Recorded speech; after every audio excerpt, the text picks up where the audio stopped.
What's up, everybody? Welcome back to the vlog. My name is Filip Latocha, and today we're going to be talking about the Nike Tempo Next Percent after 50 plus miles. But before we get into it, please like the video, smash that subscribe button. We're riding a big wave right now of new viewers, new subscribers, and I would like you guys to all join the ride because we got a lot of cool stuff coming up this late 2020 to early 2021 season. And yeah, it would be really fun if you guys can come along because I enjoy making content. And of course, if you like the videos already and are already subscribed, thank you very much for following along the road of wherever we may be going at this point in time. We never know now anymore. So without further ado, let's get into it. Roll the montage.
And we're back, ladies and gentlemen. So, without further ado, let's get into it. So, the Nike Tempo Next Percent at 50 plus miles. I don't typically do a 50 plus mile review, as I've discussed in my Hyperion Elite 2 review, but in that case, that's a race shoe. So we want to kind of know how it's doing after shorter distances to see if it retains, the quality that it's supposed to have.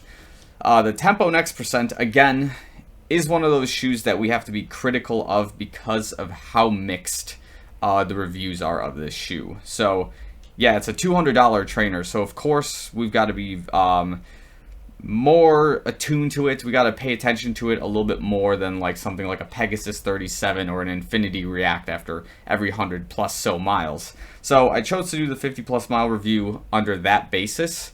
I'm pretty sure this shoe has more than 50 miles. It might be getting closer to 100.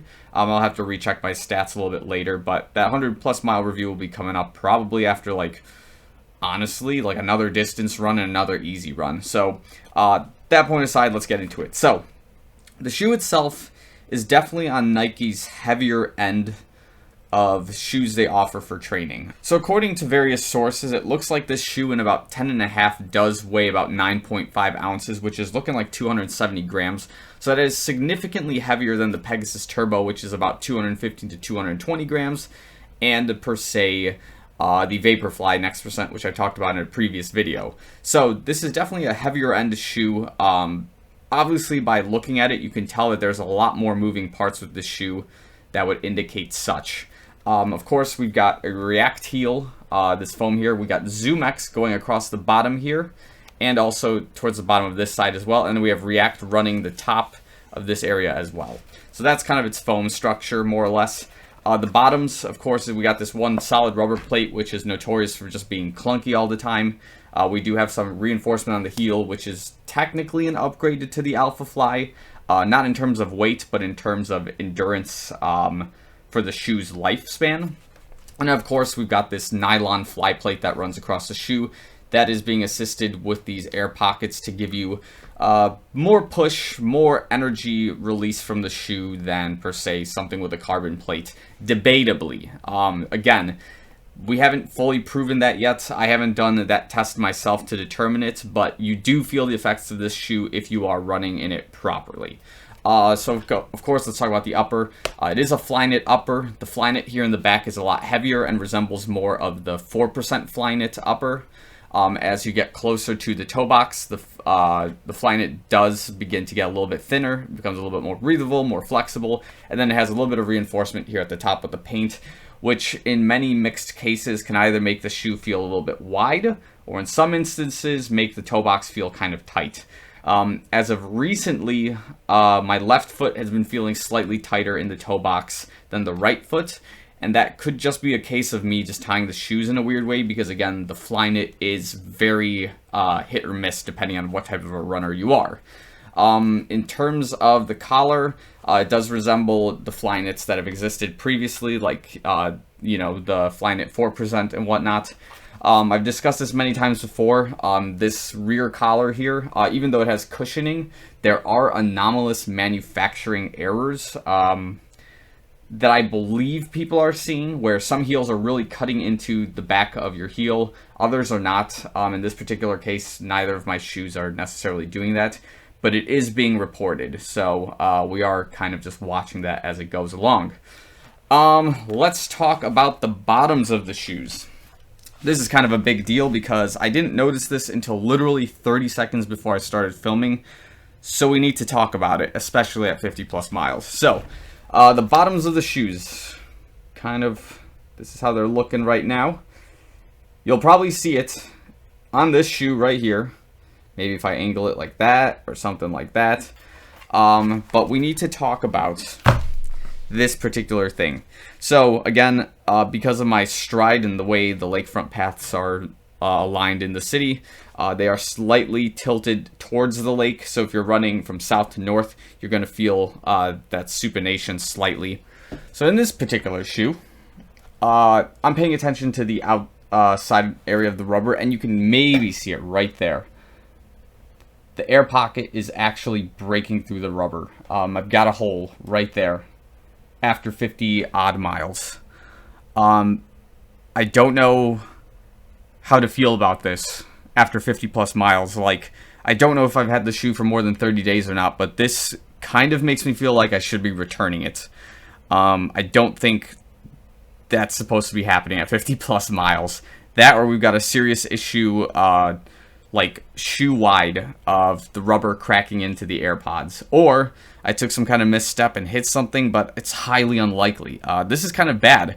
I expect this rubber to be like one piece and functioning entirely properly as one thing, but this is going to start breaking it up slightly. Yeah, I don't know how to feel about this at all. To be completely honest with you guys, I was walking into this video with like only positive things to say about this shoe, but this just kind of really angers me now. Yeah, okay, so if you've run in the shoe and you have this like exact damage, I'm really gonna try to get it in here with the light. Can we like turn this slightly?